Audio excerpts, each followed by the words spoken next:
कि मैं जो बात कहा हूँ उसमें आज तक अभी तक मैं कायम हूँ उस पर।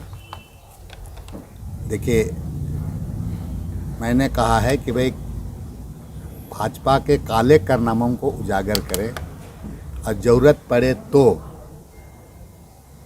पटक पटक मैंने राजनीतिक पटकनियाँ के बारे में मैंने कहा है। अब सोचने वाला जो सोचे उसको राजनीतिक पटकनियाँ कैसे देना इसके बारे में कहा है। और ऐसा इसलिए भी कहा गया कि आपको मालूम होगा कि मेरी 6 लाख में मेरी सदस्यता चली गई।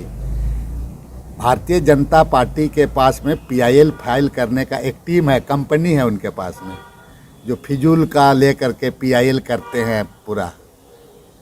उसी तरह से PIL पर किया गया था। मैंने कई एक बार 3-4 बार छापा मारने के बावजूद हमने कहा कि भाई सरसों के दाना के बराबर भी कोई चीज़ तुमको मिला, जो आरोप लगाया था दिल्ली में मकान, वहाँ मकान, यहाँ ज़मीन, तो उसको पब्लिक डोमेन में उनको लाना चाहिए।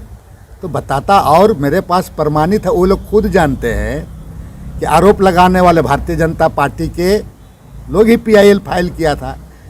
इसलिए जिस तरह का PIL फाइल करा करके चुनी हुई सरकार को अस्थिर करता है, तो इसीलिए हमने कहा कि भाई ऐसे लोगों को पटकनियाँ, राजनीतिक पटकनियाँ देने की बात, मैं स्पेसिफिक किसी को ऐसे करूँगा वैसे करूँगा नहीं कहा हूँ, किसी का नाम लेके तो नहीं कहा गया।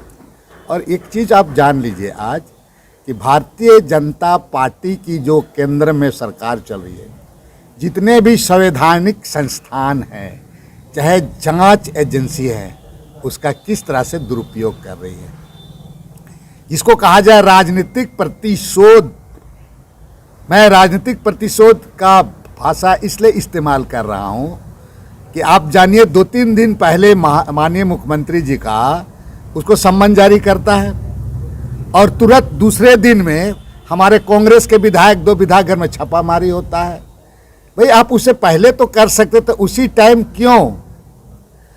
और अगर आप छापामारी किए हो तो उनके द्वारा चाहे बेनामी या खाता या राशि मिला है तो पब्लिक डोमेन में आपको लाना होगा, स्पष्ट क्लियर करना होगा। जैसे मैं लगातार इस बात को कह रहा हूँ, पब्लिक डोमेन में आप रखें। हम लोग गठबंधन की जो सरकार हमारी चल रही है, JMM लेकर के कांग्रेस पार्टी RJD, हम लोग लगातार भ्रष्टाचार के खिलाफ में हैं और लगातार हम लोग इसके खिलाफ रहे। लेकिन एक आंख में काजल और दूसरा में सुरमा नहीं होना चाहिए। भारतीय जनता पार्टी के विगत 5 साल तक रघुवर दास के नेतृत्व में सरकार चली। उनके मंत्रिमंडल, सहयोगी मंत्रिमंडल में रहे सरयू राय जी ने कई एक बार बोला रघुवर दास के बारे में। सही बात है कि बड़े बड़े घोटाला उस पीरियड में हुआ है, चार्जशीटेड है मामला, कई पदाधिकारी उनके इस परिधि में घेरे में आए हैं, उनको सम्मन क्यों नहीं जारी होता है? रघुवर दास को सम्मन क्यों नहीं जारी होता है? उसके पास क्यों नहीं जांच होता है पूरा उसका? तो ये क्या, ये राजनीतिक प्रतिशोध नहीं है क्या? तीसरी बात मैं कहूंगा, लिफाफा आया, भारतीय जनता पार्टी पूरा राजनीतिक किया पूरा। अब तक राज्य की जनता जानना चाहिए कि भाई लिफाफा में है क्या, बताओ तो।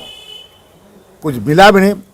बताइए, महामहिम राज्यपाल, जो मुझे जानकारी जो मिली है कि 8 बार 9 बार 10 बार MP रह चुका है, राज्यपाल भी हैं, और महामहिम राज्यपाल जैसा महान व्यक्ति, संवैधानिक के रखवाले, रायपुर में जा करके बम की बात कह रहे हैं।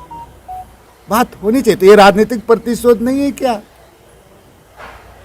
भाई आपको मुख्यमंत्री को ED के द्वारा सम्मन दिया गया, तो हो सकता है मुख्यमंत्री का व्यस्तम टाइम है, शेड्यूल लगा रहता है, समय मांगा, आप समय दीजिएगा, जाएंगे, अपनी बात को रखेंगे, इसमें क्या बात। लेकिन सिर्फ और सिर्फ Day 1 से ये सरकार जब से बनी है, सरकार को अस्थिर करने के लिए भारतीय जनता पार्टी कोई कसर नहीं छोड़ी है पूरा। ये राज्य की जनता को भी इसको समझ है। और आज जितने बड़े बड़े फैसला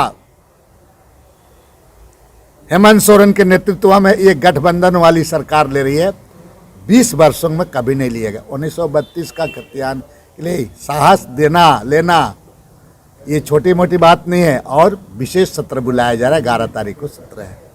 ओबीसी का 27% की बात को उसको लेकर के किया जा रहा है। सरना कोर्ट के लिए विशेष सत्र ला करके भेजा गया। ऐसे अगर अब कहा जाए, अभी सरकार आपके द्वार जैसे चला रहा है कार्यक्रम, पूरा लोग हैं जो अंतिम व्यक्ति, दलित, पिछड़े, आदिवासी जितने लोग हैं, गरीब गुरुआ लोगों के पास ये योजना पहुंचने का, तो ये चीज़ें को देख ये करके भारतीय जनता पार्टी की जमीन खिसक रही है।